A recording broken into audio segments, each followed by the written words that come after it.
And in another land, there's a voiceless cry,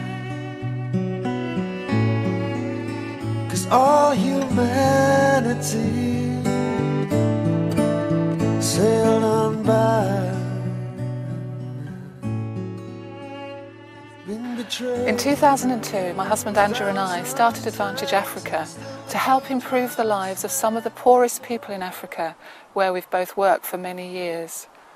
We work across East Africa with children and adults living at the margins and people who often wake up in the morning not knowing how they're going to feed their children, and especially people who not only face poverty but also extraordinary discrimination because they're disabled or affected by HIV. Discrimination that means they're excluded from school, employment, and denied the opportunity to live a full life. The United Nations estimates that less than 1 in 10 disabled children in Africa go to school, and that fewer than 1 in 50 access rehabilitation services. Most have no hope of reaching anything like their full potential. I'm a mum, and I know that all children are precious and have the right to play, make friends, learn and feel they belong.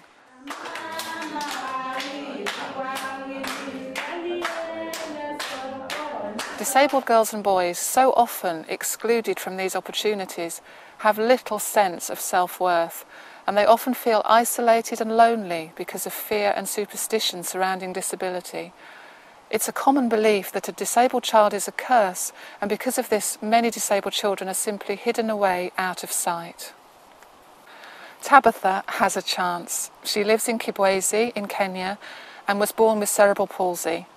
With the support of Advantage Africa's partner, the Kibwezi Disabled People's Organisation, and the care and expertise of their project worker, Nguli Mutisia, her parents have been learning simple ways to help her as she grows.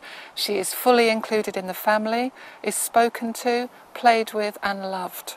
All vital ingredients for her mental, emotional and physical development.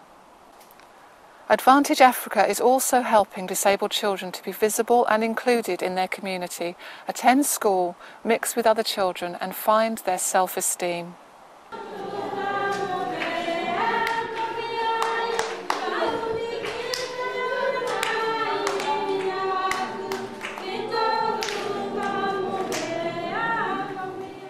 A few years ago, Nziza, who has learning disabilities, would run away and hide if anyone approached her.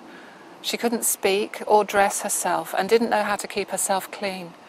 Her family didn't know what to do and despaired for her future. Nziza was one of the first pupils to join the unit for disabled children within Mitaboni Primary School, supported by Advantage Africa. She has learned how to speak, how to count, how to cook, and takes great pride in her appearance.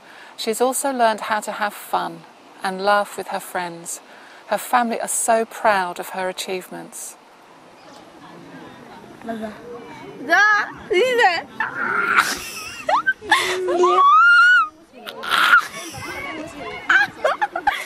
With an eye to the future, Nziza is now learning how to look after a cow, which will help generate income for her whole family.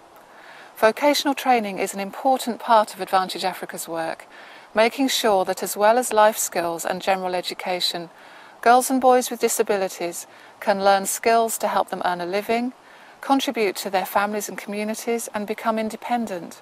They may be trained in sewing, agriculture, local crafts, shoe mending or carpentry. Our work doesn't stop with children and young people. Advantage Africa works in partnership with people like Nguli to make and service wheelchairs, crutches and special shoes for disabled people.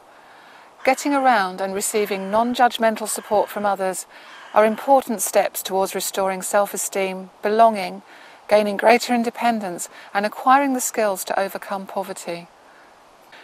Advantage Africa finds and supports inspirational people like Nguli to make all this happen. People who work hard to construct the buildings, buy the food and promote positive attitudes to disabled people. All of this takes time, effort and money. Please give generously to help many other children like Tabitha, to give them the chance to be seen, to have fun, to learn, to have friends love, acceptance and hope. Thank you. Know that you're precious. Know that you're precious. Know that you're precious. Oh, so precious.